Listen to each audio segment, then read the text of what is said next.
Bom, boa tarde, pessoal.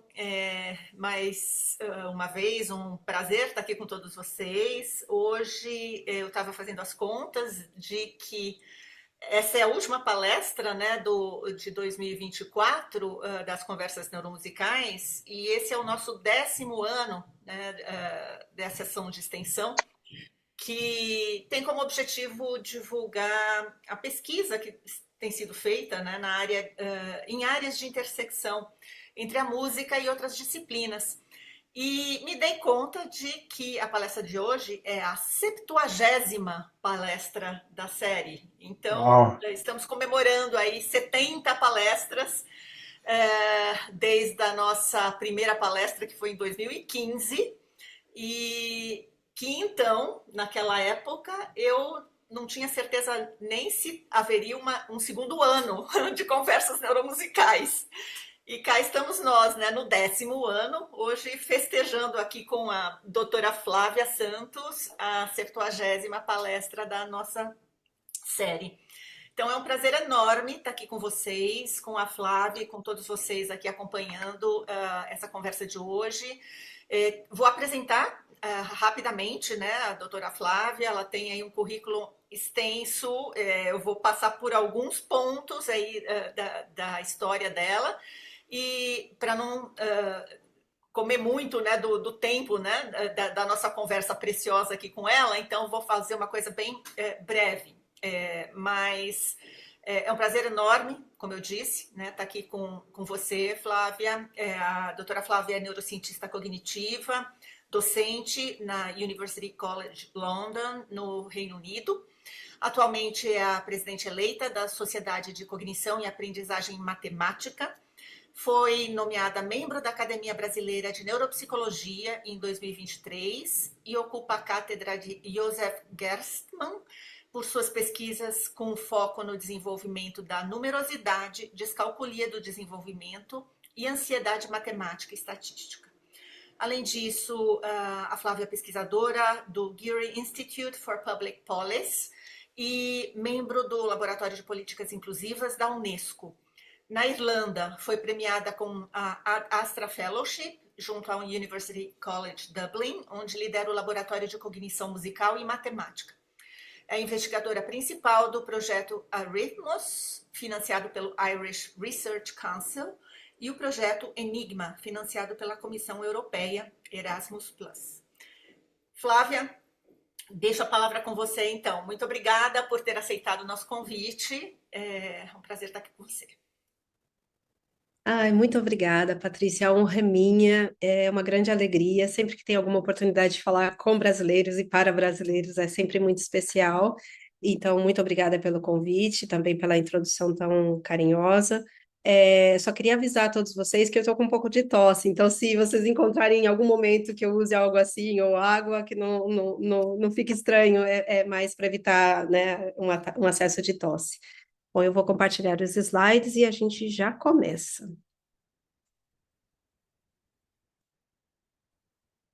Tá do tamanho normal, tá, né? Não, você precisa, acho que. Isso, aí embaixo. Modo apresentação. Isso, Isso, perfeito. aí está. Perfeito. Então tá ótimo, olha só.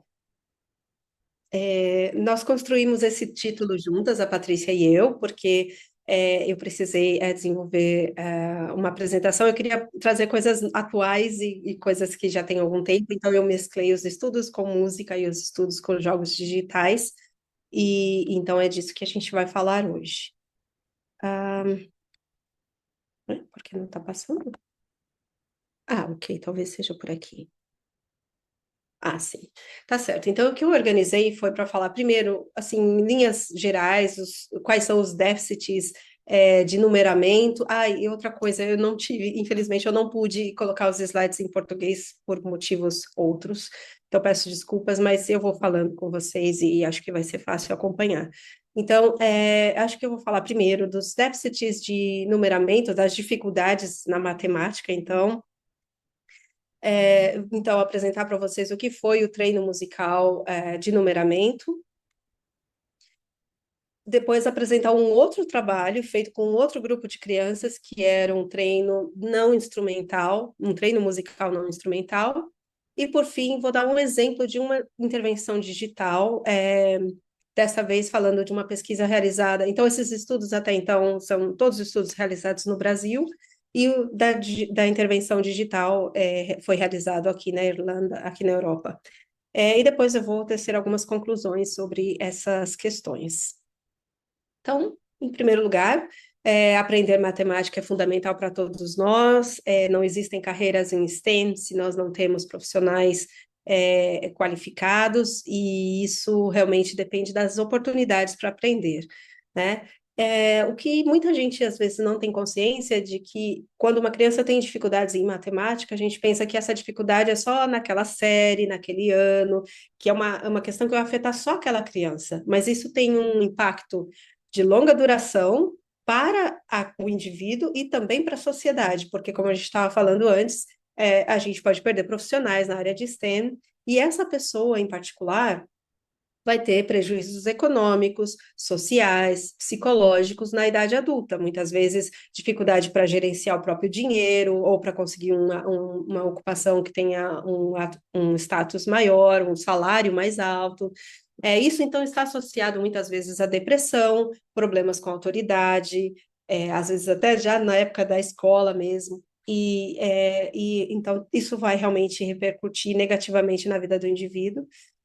Aqui, só para dar uma referência, no Reino Unido, eles calculam a cada ano, infelizmente eu não pude atualizar, mas eles calculam de tempos em tempos quanto custa baixo numeramento na economia nacional, né? E então, nesse dado de 2014, se fala em 7 bilhões. Então, vai imaginando realmente como isso é fundamental na economia. E agora eu queria falar, dentro das várias formas de dificuldades de aprendizagem da matemática, uma em especial que é chamada discalculia do desenvolvimento, ou transtorno de aprendizagem da matemática.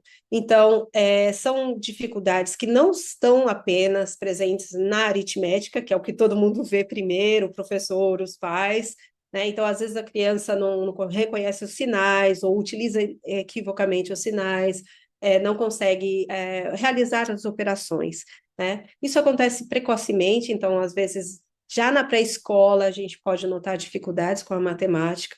Essas crianças tendem a realizar, mesmo quando elas fazem corretamente, elas são normalmente mais lentas na execução dessas tarefas. Existem componentes genéticos, então a primeira coisa quando se vai fazer uma entrevista com os pais é ouvir que, então eu também tinha dificuldades na minha época, ou o irmão dessa criança também tem, ou meu irmão tinha também dificuldades, então isso vai mesmo, é presente na família. Estudos com gêmeos têm demonstrado também, principalmente entre monozigóticos, que isso é mais frequente. E também existem síndromes genéticas, como é o caso da síndrome de Turner, em que se observam diferenças no funcionamento de áreas cerebrais específicas e também na matemática. Então, isso mostra realmente uma evidência de que há um componente genético.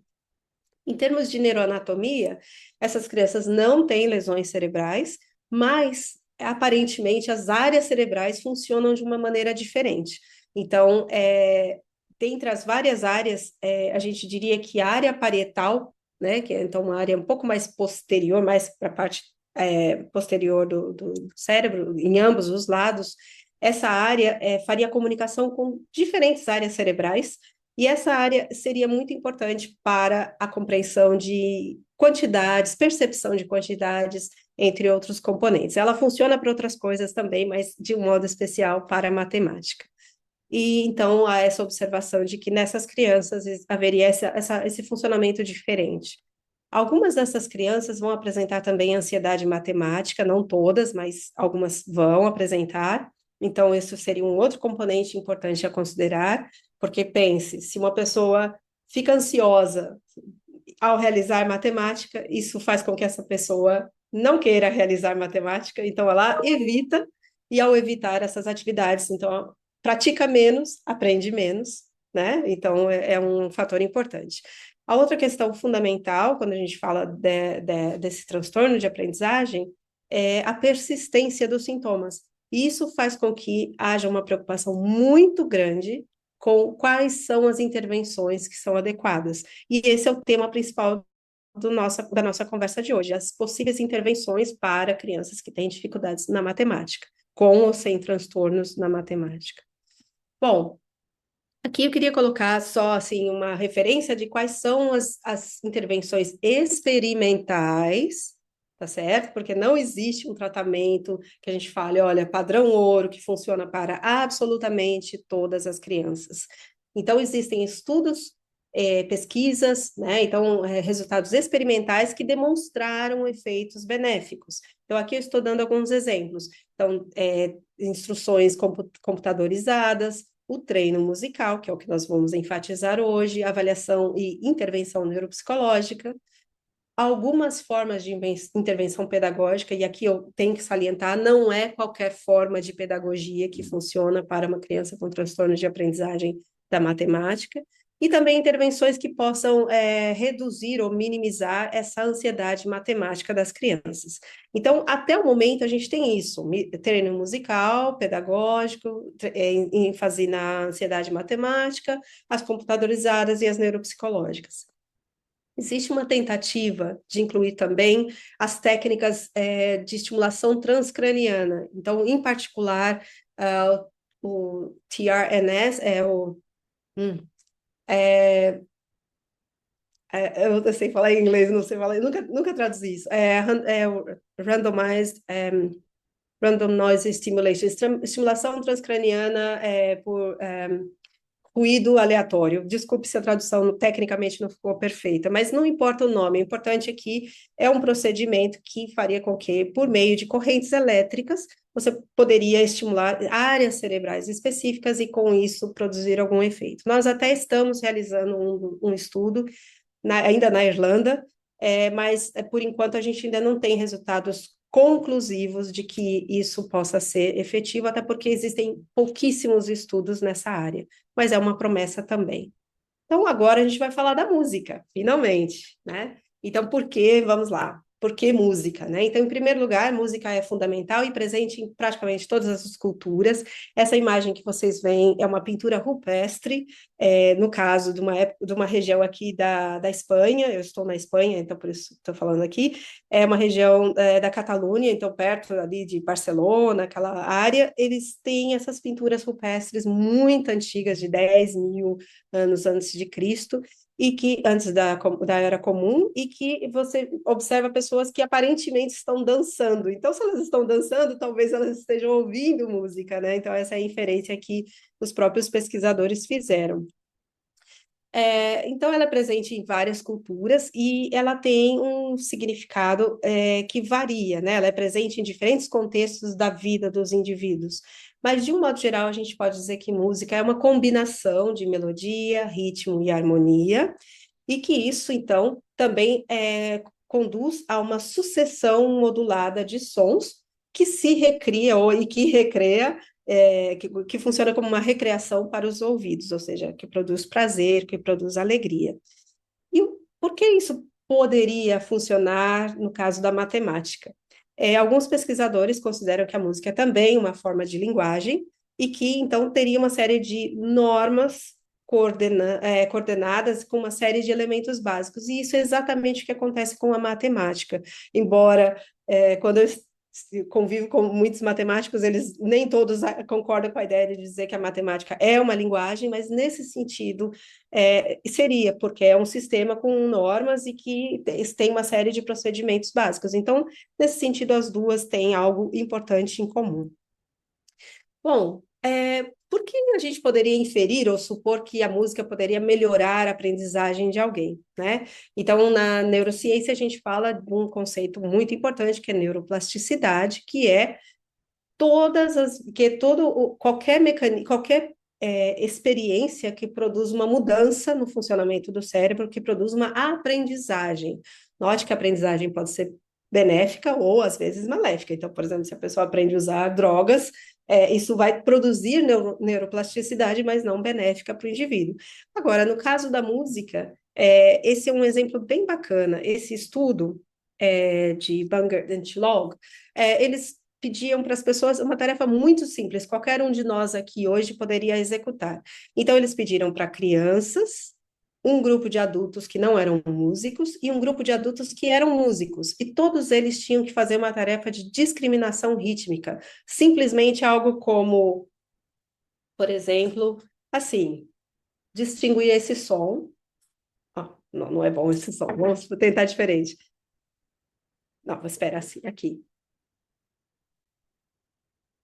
Simplesmente discriminar se eles são iguais ou diferentes, esses dois sons, por exemplo,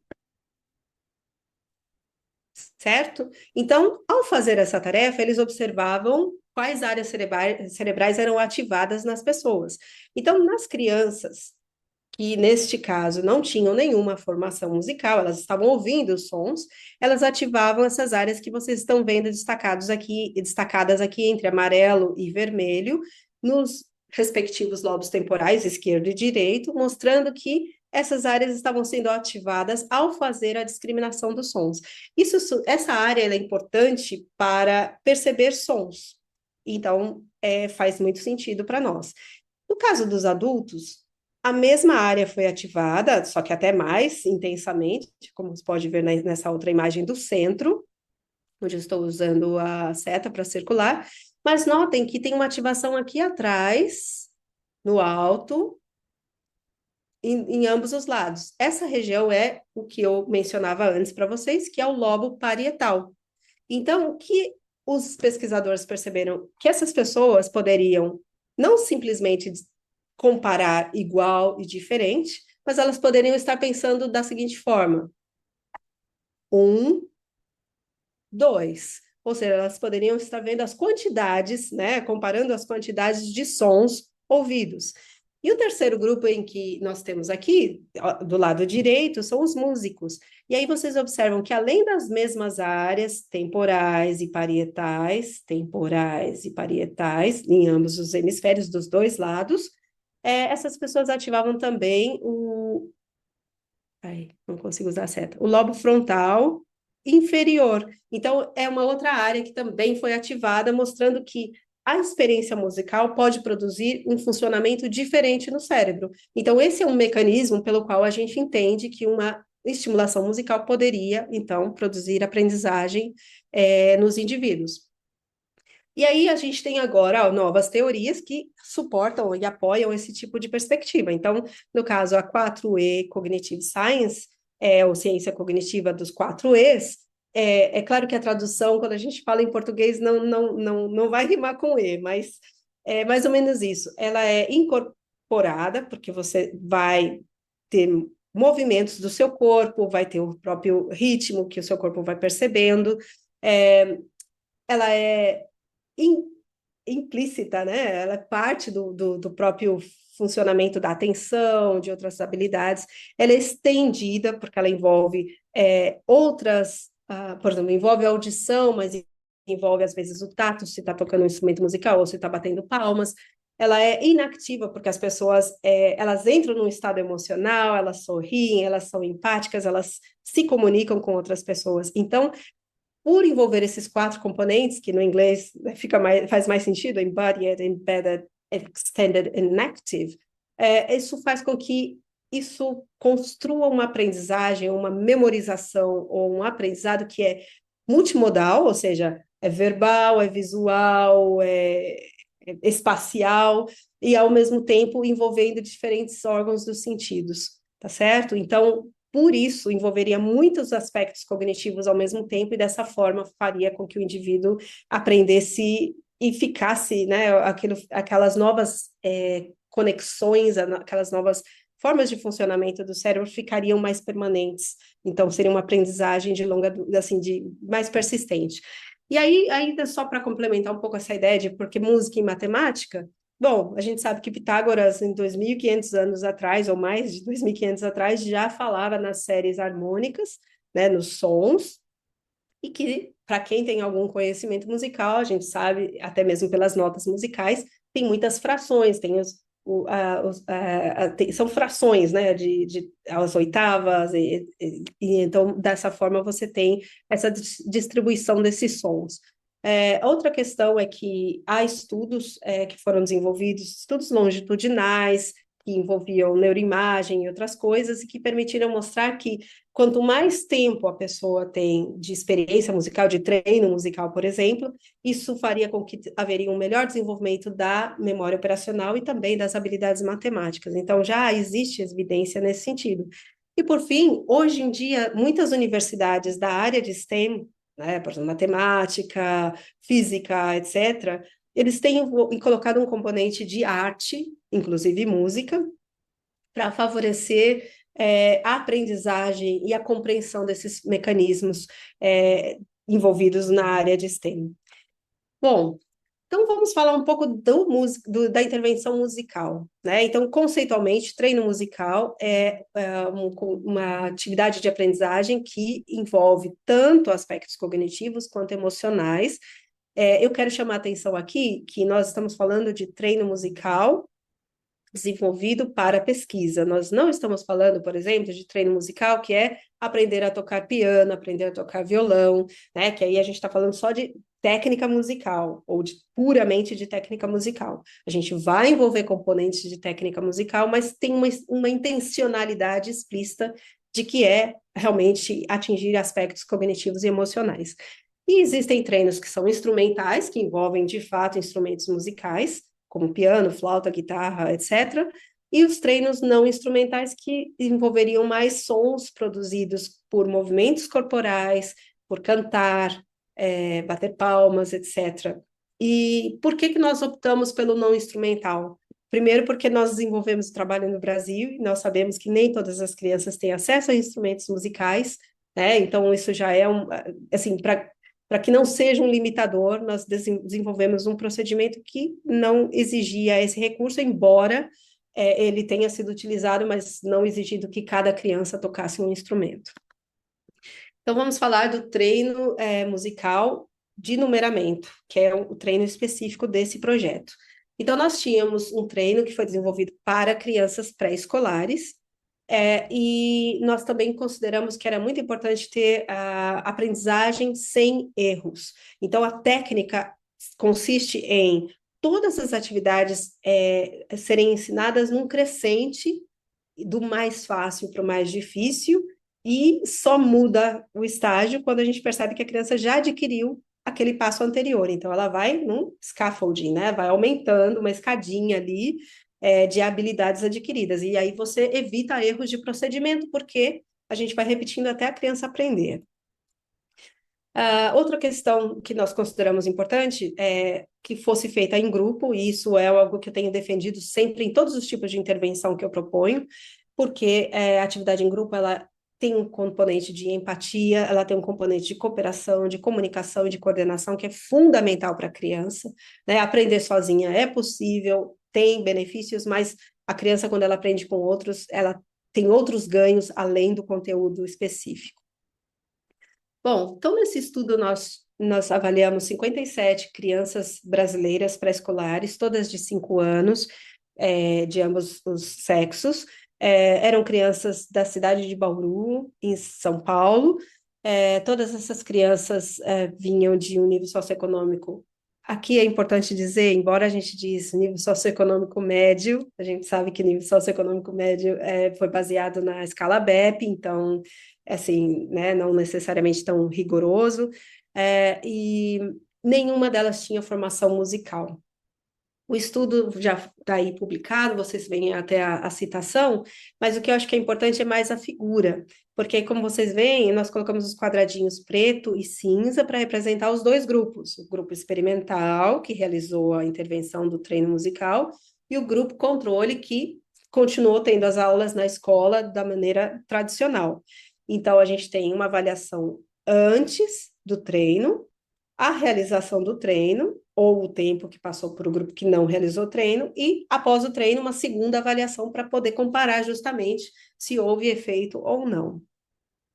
Nós utilizamos alguns instrumentos, então a gente tinha uma entrevista de anamnese para verificar se a criança tinha algum transtorno, alguma questão importante, ao nível socioeconômico, a nível intelectual, e, claro, habilidades matemáticas mensuradas por uma escala especializada, com várias tarefas, e uma medida de memória operacional, porque essa é a memória que a gente utiliza para aprender coisas, por exemplo, na escola.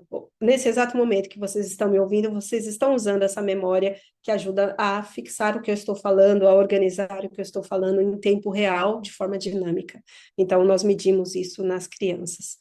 Bom, aqui só algumas características do treino, porque eu sei que sempre gera interesse. Então, o treino tinha as três questões, então a parte melódica, a parte rítmica e etc. Então, assim, na parte melódica eram músicas, todas as músicas tinham algum componente matemático, e em todas as músicas a gente utilizava gestos. Então, essa é a música clássica dos 10 índiozinhos. Então, a criança vai 1, 2, 3 índiozinhos, 4, etc, etc, né? Então, tem vários símbolos que ajudam a criança a associar palavras e símbolos e números e quantidades. Então, a gente trabalhou um pouco com isso na parte melódica.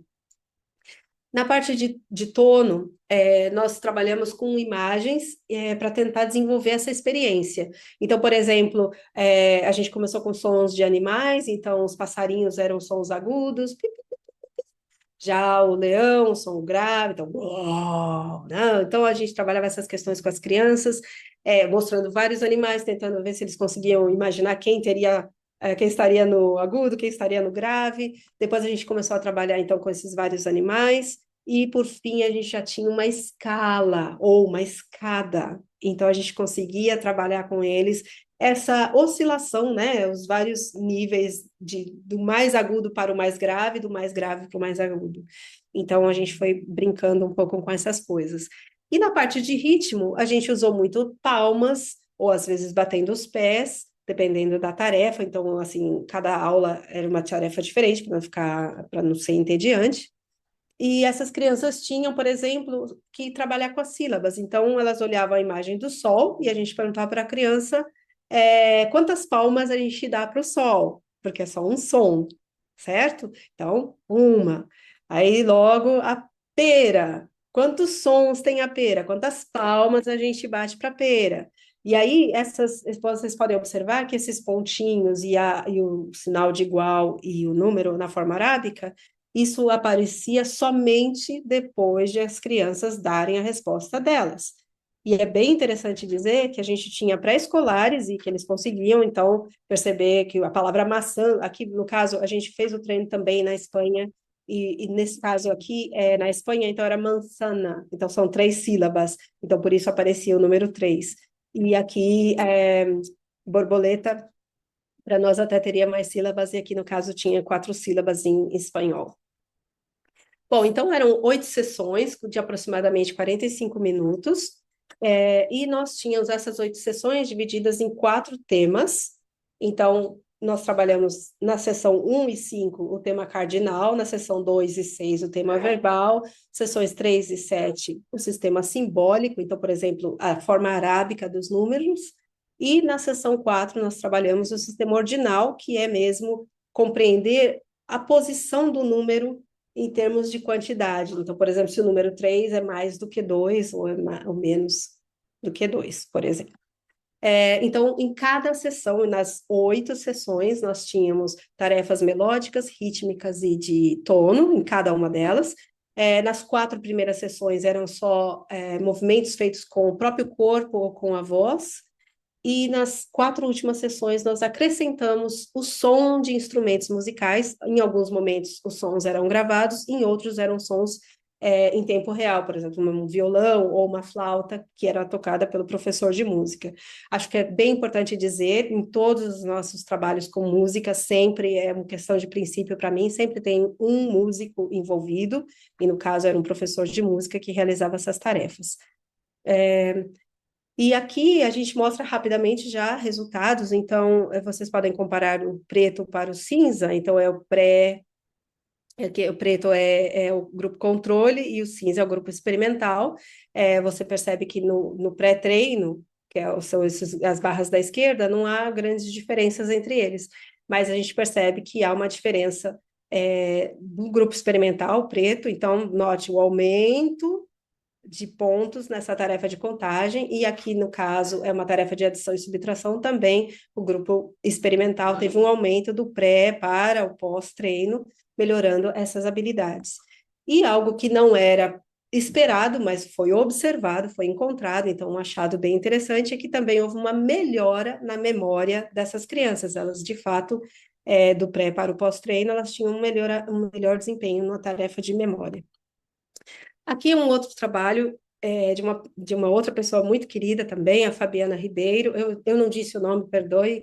O primeiro trabalho foi do Éder. Éder foi um aluno de mestrado nosso. A Fabiana foi aluna de iniciação, de mestrado, de doutorado, muito querida e muito competente, continua trabalhando cientificamente e já apresentou aí nos seminários também. Então, não sei se ela apresentou esse trabalho, mas nesse caso, nós tentamos trabalhar com treino musical. Tem alguma variação em relação ao treino apresentado anteriormente, mas em princípio é a mesma lógica. A diferença é que aqui nós temos crianças escolares e crianças que tinham diagnóstico de descalculia ou de transtorno de aprendizagem da matemática. E aqui, então, nós tivemos 14 sessões uma vez por semana, por aproximadamente 60 minutos, e nós tínhamos apenas tarefas rítmicas ou melódicas.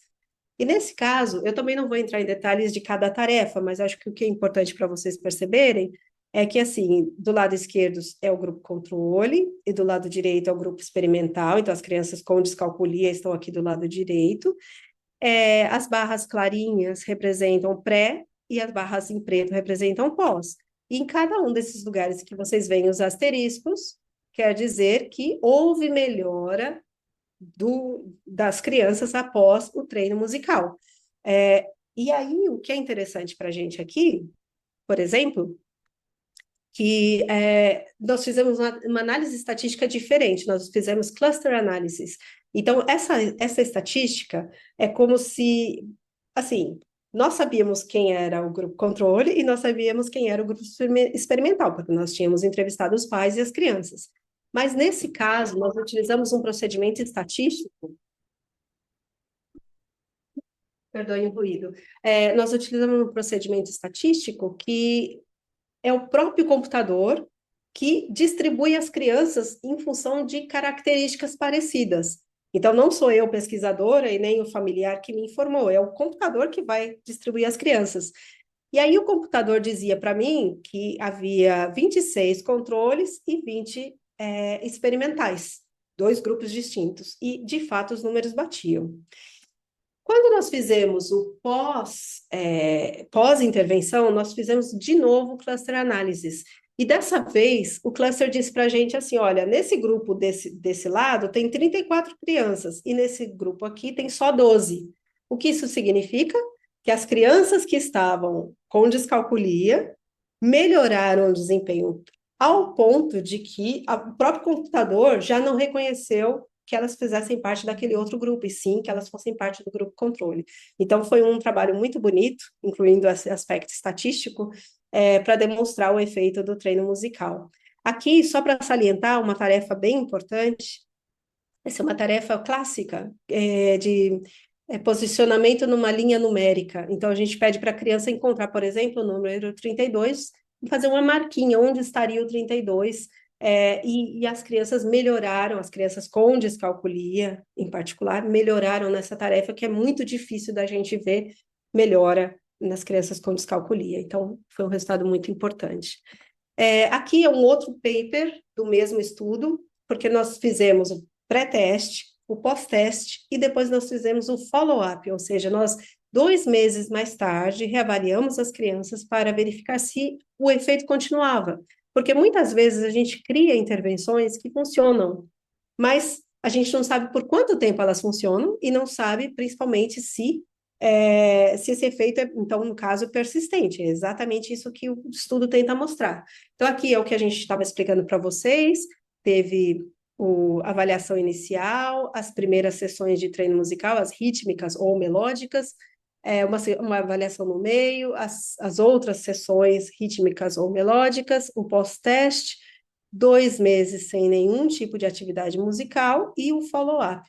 E aí, só vocês olhando aqui a imagem, fica bem claro, vermelho, bem vermelhinho, é o baseline, então é o antes da intervenção, e já dá para ver aqui pelas outras barrinhas o pós-intervenção. Então, fica claro que realmente houve um ganho importante. Aqui são porcentagens de respostas corretas, então, quer dizer, de menos de 10% a chegar a 90% é realmente maravilhoso de ver. E esse efeito, então, foi adquirido, né? Digamos assim, o principal ganho acontece realmente na segunda avaliação, entre a segunda e a terceira, e ele se mantém posteriormente. Então, isso é bem importante. E aqui eu queria só mostrar para vocês que, assim, eu mostrei, lógico, o trabalho que nós realizamos, mas foram feitos estudos de meta-análises por outros pesquisadores, juntando vários estudos de vários grupos diferentes, de vários países diferentes, para ver se treino musical poderia melhorar a aprendizagem da matemática, né? E a primeira pessoa, perdão, melhorar a cognição de um modo geral, tá certo?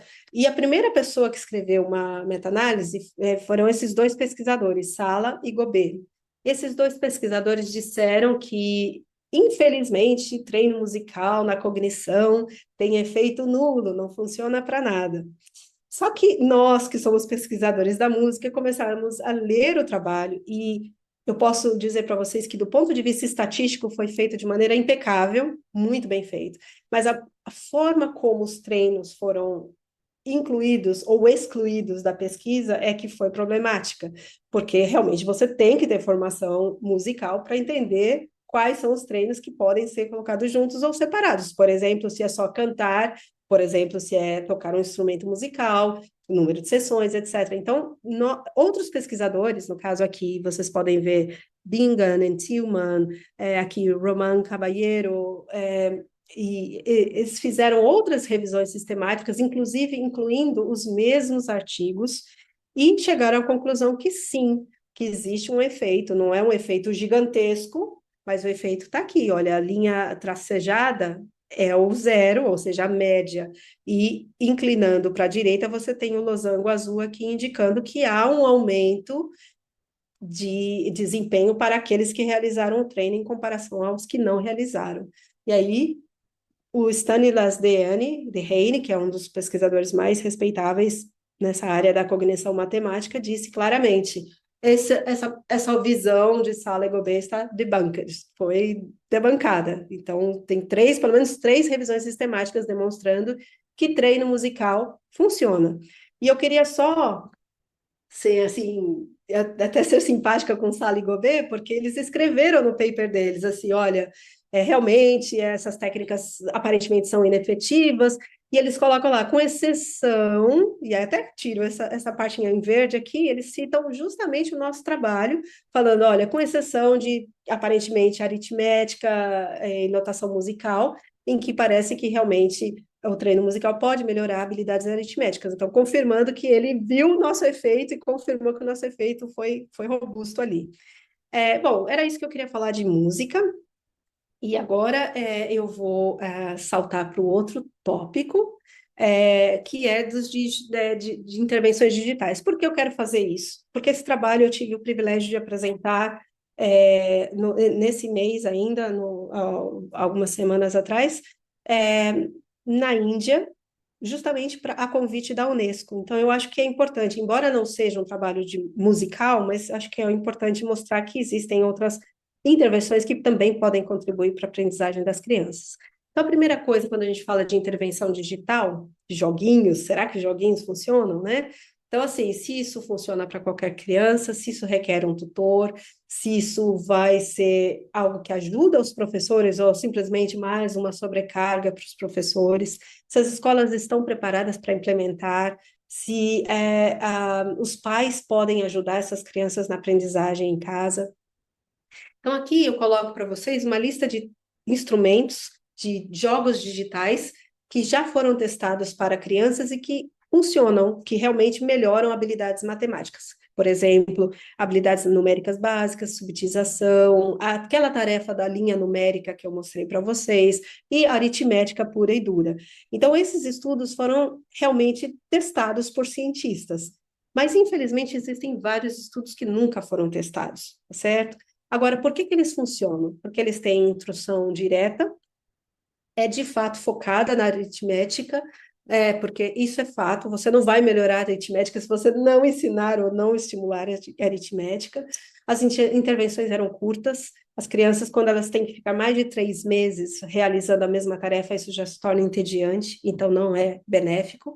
E o treino sempre tem que ser adaptativo, ou seja, se a criança tem facilidade, você vai criando mais desafios, colocando um pouquinho mais difícil, mas se a criança está tendo muita dificuldade, você tem que desacelerar e colocar as tarefas mais fáceis. Então, de um modo geral, os estudos são inconclusivos, porque alguns encontram efeito, outros efeitos. A gente sabe que tem problemas metodológicos e a gente sabe que tem um outro problema muito sério, é que muitos jogos nunca foram testados para verificar se tem efeito cognitivo. É lógico que os designers, eles vão fazer testes, vários testes para ver se os jogos são legais, né, se eles entretêm, mas que de fato produz aprendizagem, é isso que a gente está falando. Então, os desenvolvedores de jogos e os pesquisadores precisam trabalhar juntos. Essa é uma mensagem muito importante que a gente levou lá para a Unesco. Então, eu vou mostrar para vocês o trabalho do Arithmos. O Arithmos, então, a palavra quer dizer números. E nesse estudo a gente tentava, então, diminuir a ansiedade matemática e melhorar a aprendizagem matemática de crianças escolares. E dessa vez, por que esse trabalho foi importante? Porque a gente teve uma atitude multidimensional. Então, a gente não focou só na criança, como se a criança fosse um problema. A gente focou na criança, nos pais, nos professores e as pessoas que fazem as políticas públicas. E também a gente fez o trabalho todo pautado nas metas de desenvolvimento sustentável. Particularmente 3, 4, 5 e 10. Então, em simples palavras, esse estudo envolveu 466 crianças. A gente precisou 2 anos para fazer uma coleta de dados de 3 pontos, né, 3 momentos. Foi a 6 escolas, 23 salas de aula, envolveu 18 professores e precisou de 12 pesquisadores para irem lá coletar os dados. Todas as informações sobre esse projeto estão disponíveis nesse relatório que vocês estão vendo na esquerda.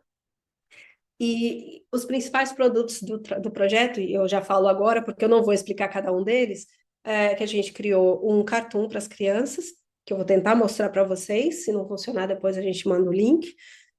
A gente criou um treino sobre o que é ansiedade matemática para os professores.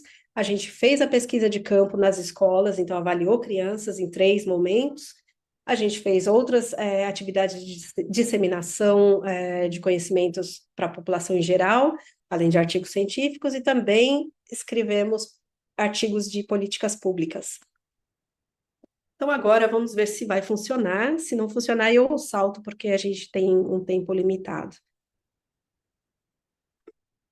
Working with numbers makes some children feel nervous, upset, and even scared. It is like there's a monster in there. Luckily, the monster is not real. It is just your mind telling you to pay attention, be careful, and brave. When you learn how to face the monster, you will also get better at maths. Tell your family or your teacher about the monster. You can also write down what it feels like or talk to a friend.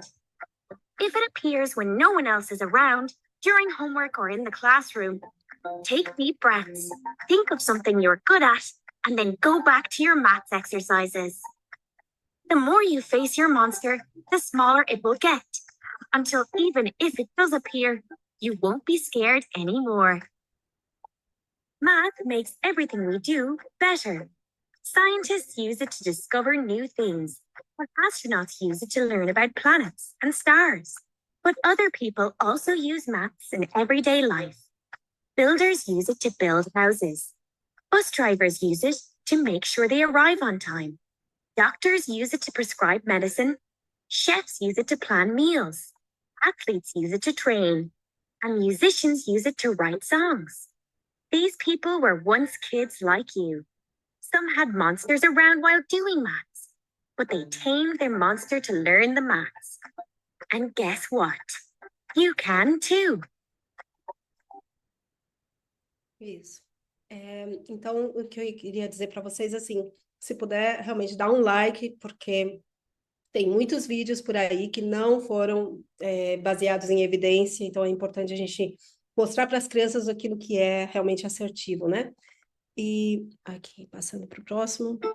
Ups. Então, aqui, só para vocês terem uma ideia, essas são as salas de aula da Irlanda. Nós fomos em várias salas. para fazer o RCT, o ensaio randomizado controlado. E esse era o jogo que a gente estava usando, então, um jogo de cartas, então, o jogador vermelho contra o jogador azul, e essa pessoa tem que capturar cartas dos demais, e existem os cartões que a gente chama de spells, que são os Seven Spells, esse é o nome do jogo, e então, por exemplo, a criança poderia escolher esse aqui, olha, adiciona 2, então, o 1 mais 2 igual a 3, daria para capturar essa carta aqui vermelha. Esse jogo foi criado, então, pelo Dr. Pierpaolo Dondio, da Universidade Tecnológica de Dublin, e em parceria, então, com a UCD, que era a minha universidade, para fazer esse projeto. E aí eu não vou mostrar mais detalhes dos jogos, por uma questão de limitação de tempo, mas então a gente fez a avaliação em 3 momentos, pré, pós-teste e follow-up. A gente tinha questionário para pais e também para professores, que eu não vou mostrar esses resultados para vocês por uma limitação de tempo. Aqui tem algumas tarefas. Então, por exemplo, a criança teria que comparar 36 versus 24, dizer qual era o maior, o mais rápido possível. Tinha a linha numérica, tinha que fazer aritmética, por exemplo, aqui 90 menos 10 igual a 80. Então, essas eram as tarefas que a gente estava usando. E eu quero mostrar os dados descritivos, nem vou mostrar análises complexas. Então, primeira coisa, entre meninos e meninas, a gente vê já uma diferença. Então, lembrem-se disso, estamos falando em um país desenvolvido, excelentes escolas, mas ainda assim você vê uma diferença entre meninos e meninas, em que as meninas tinham menos pontos na comparação de números e na tarefa de cálculo, e, ao contrário, mais alta ansiedade matemática em comparação com boys, com meninos. Então, isso é algo que é um padrão que se vê mundialmente, né? É uma coisa muito forte, essa diferença. Aqui, só um resultado muito rápido, só para ter uma ideia, a gente tem outras análises, mas é só para mostrar que, comparando pré e pós, somente o grupo que está aqui em verde, né? Então, o grupo que realizou o treino, foi o único grupo que teve alguma melhora na tarefa de cálculo, mas a gente não vê um efeito na ansiedade. Por outro lado, a gente descobriu o seguinte: quando terminou o treino, as crianças já não tinham mais a obrigação de jogar, mas a gente deu acesso ao link. E então, espontaneamente, algumas crianças continuaram jogando. E entre elas, uma grande proporção, uma grande porcentagem de crianças que eram altamente ansiosas.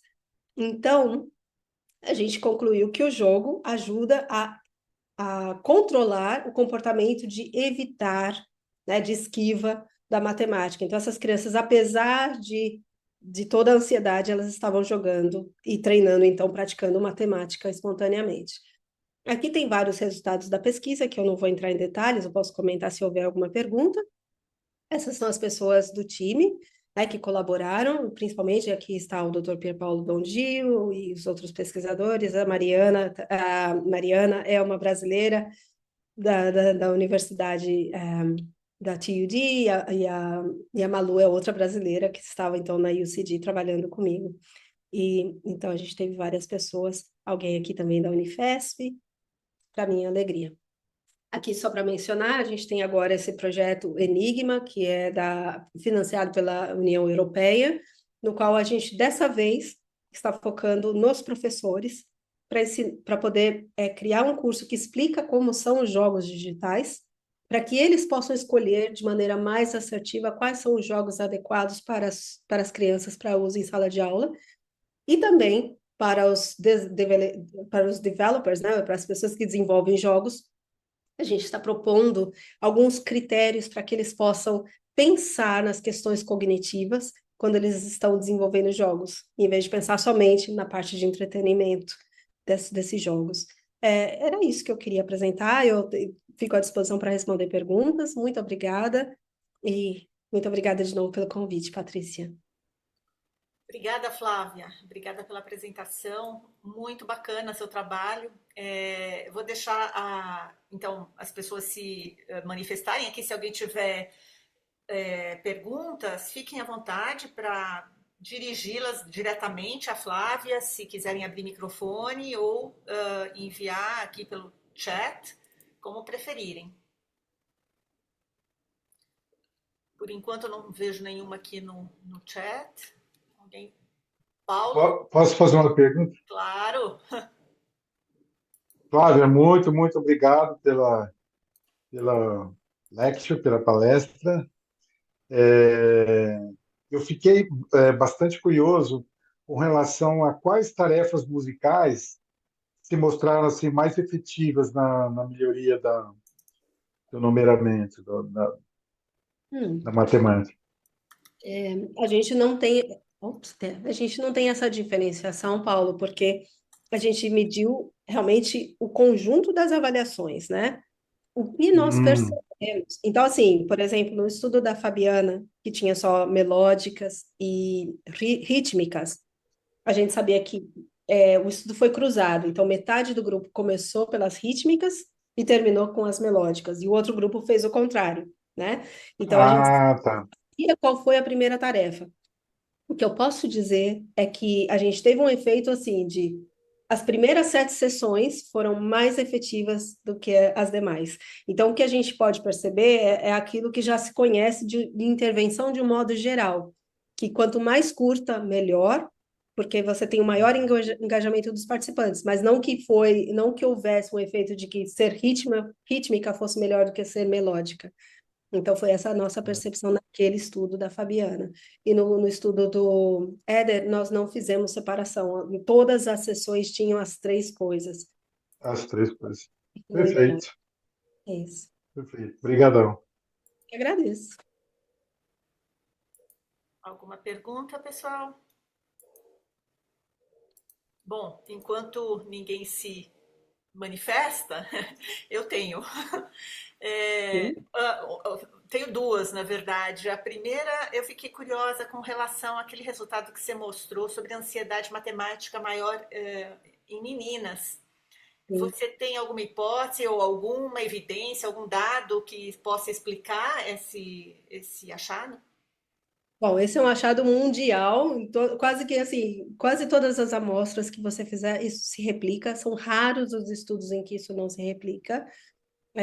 E a gente tem algumas hipóteses, né? Uma delas seria que parte dessa ansiedade está envolvida com a ansiedade geral e que as mulheres têm mais ansiedade do que os homens. No entanto, como a gente tem visto, principalmente a questão de que você tem escolas que são mistas, então meninos estudando com meninas, é o mesmo professor, é o mesmo método, então isso não deveria, né? Isso poderia dizer para a gente, olha, tem algum fator cultural aqui também? Então, tem estudos mostrando que ela é mais frequente nas meninas, e o que a gente observa é que as professoras do sexo feminino, elas tendem a ter mais ansiedade do que os professores. Então, a gente tem a questão do modelo. E também a ansiedade nas mães é maior do que a ansiedade nos pais. Então, a gente até fez estudos de correlação, né? E aí, quando você faz a correlação, por exemplo, direta, correlação de pais, perdão, ansiedade de pais ou mães versus ansiedade de crianças, essa correlação não é significante. Então, isso quer dizer para a gente uma coisa muito boa, que não é culpa da mãe ou culpa do pai, olha, o que é, digamos assim, genético. Não é nesse sentido genético, mas sim, é no sentido cultural, que é uma das coisas que eu teria como resultados que eu não mostrei pela limitação do tempo. Nós utilizamos escalas para perguntar para os pais, né? Então, assim, a gente perguntou, por exemplo, como eles se sentiam fazendo atividades com as crianças. E, de um modo geral, eles disseram, assim, eu estou falando de 60% dos pais, pais e mães, e principalmente mães, de que não, eles não costumam fazer atividades envolvendo matemática com os filhos. E isso num país que valoriza a STEM, que tem uma série de atividades. Você imagina em outros lugares em que culturalmente não tem, né? Então, parece haver uma mediação da atitude em relação à matemática que esses pais ou que esses professores têm. Um outro estudo mostrou também, um estudo que era de nível nacional, então, assim, uma amostra gigantesca, mais de 6 mil crianças e mais de 6 mil professores. Eles observaram que os professores, quando eles têm um menino e uma menina, com a mesma nota, com a mesma capacidade, se você só pergunta para eles avaliarem quem está melhor na matemática, eles vão dizer que é o menino, tristemente. E eles fizeram a mesma pergunta com relação aos pais. E aconteceu a mesma coisa. Ou seja, você pode ter duas crianças com a mesma capacidade, mas se for um menino, a mãe também vai dizer que é melhor do que se fosse uma filha, sabe, na Nossa, matemática. Então a gente acha impressionante. que então, a questão cultural é muito importante, né? Pode haver um componente importante biológico? Sim, mas ele definitivamente é secundário no cenário que a gente tem visto. E a gente vê também que, por exemplo, em países como na Ásia, né, principalmente leste asiático, lá, China, Xangai, etc., ou mesmo os outros países daquela região, eles têm ansiedade, mas a postura diante da aprendizagem é diferente. A postura é, não, continue fazendo, continue praticando, continue fazendo, você vai conseguir, vai, continue, continue, continue, Aham. pratique, né?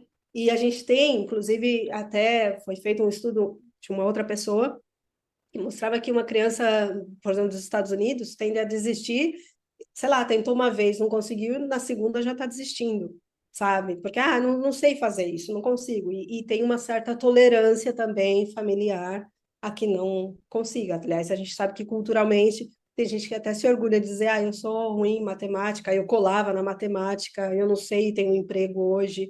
E as crianças estão ouvindo, né? Lembrem-se, as crianças estão ouvindo o que a gente está falando e estão observando o nosso comportamento, e estão repetindo o nosso comportamento. Então, é muito importante esse aspecto cultural. Sim. Tudo Vamos bem, lá. Flávia? Tudo bem.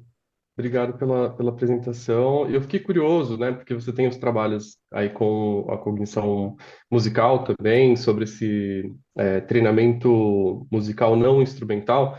E eu fiquei curioso sobre os jogos, o quanto que esses jogos digitais, eles também usam de estratégias musicais ou da música como uma ferramenta para facilitar a aprendizagem de alguns desses processos.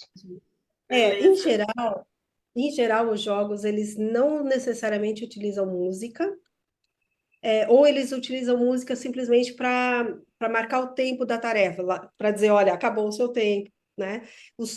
Eles usam muitos sons, mas sons para indicar correta resposta ou a resposta incorreta, né? Então, assim, não é um uso intencional da música. Ele, inclusive, é bastante, bastante inconveniente em certas ocasiões. Por exemplo, a gente estava fazendo um estudo na classe, então, quer dizer, você tem 25 crianças, cada uma com o seu tablet. A gente tinha que colocar os sons totalmente off, porque senão era a sala inteira, Hum, né, disparando sons, e nem a própria criança conseguia distinguir qual era o tablet que estava sonorizando, né? entendi. Tirou porque seria um distrator não produtivo nesse sentido, né? Então, assim, eu acho que esse é um outro campo que merece pesquisa, de fazer um bom uso de sons Uhum. nos jogos, né? Assim, um bom uso de sons nos jogos. Acho que isso é fundamental. Sim, isso que eu ia perguntar, se você nunca tinha pensado em fazer um uso intencional da música nos jogos. Eu tenho muitas questões. Eu fiquei muito feliz nesse congresso que eu fui, na Índia, porque aí eu consegui conversar com vários desenvolvedores de jogos e existe uma intenção da gente trabalhar junto, então a gente vai tentar fazer algumas manipulações aí que possam ajudar nesse sentido. Então eu tenho total interesse de colocar música, mas da maneira correta, né? Sim. Ah, que legal, que bacana, bom saber. Assim. Muito bom. Eu acho que é isso, então. Não temos perguntas no chat. O Paulo disse que teve que sair, então tá mandando abraço para você, Flávia, aqui. E é isso, então, pessoal. Vou agradecer mais uma vez, Flávia. Foi muito legal ter você aqui com a gente hoje. Fiquei muito contente de ouvir sobre o seu trabalho. Quero muito continuar essa conversa em algum momento. Estou muito curiosa para falar sobre essa possibilidade, né, dos jogos digitais aí com uma música, né, pensada para isso. Eu não sei se o Paulo chegou a comentar com você, mas a gente estava pensando em algo aqui com o pessoal da UFPC, com o pessoal das ciências da computação, com relação ao trabalho dele, né? Também de transformar em joguinho. Então, assim, é uma área que a gente também tem bastante interesse. Então, obrigada mais uma vez, Flávia, obrigada pessoal por acompanharem as conversas neuromusicais ao longo desse ano, para quem pôde acompanhar, né? Algumas ou a maior parte delas. E ano que vem espero que a gente tenha mais, né? Aí a gente vai mantê-los informados. Então é isso. Obrigada, Muito boa tarde a obrigada. todos. Eu que Obrigada, agradeço. Flávia. Certo.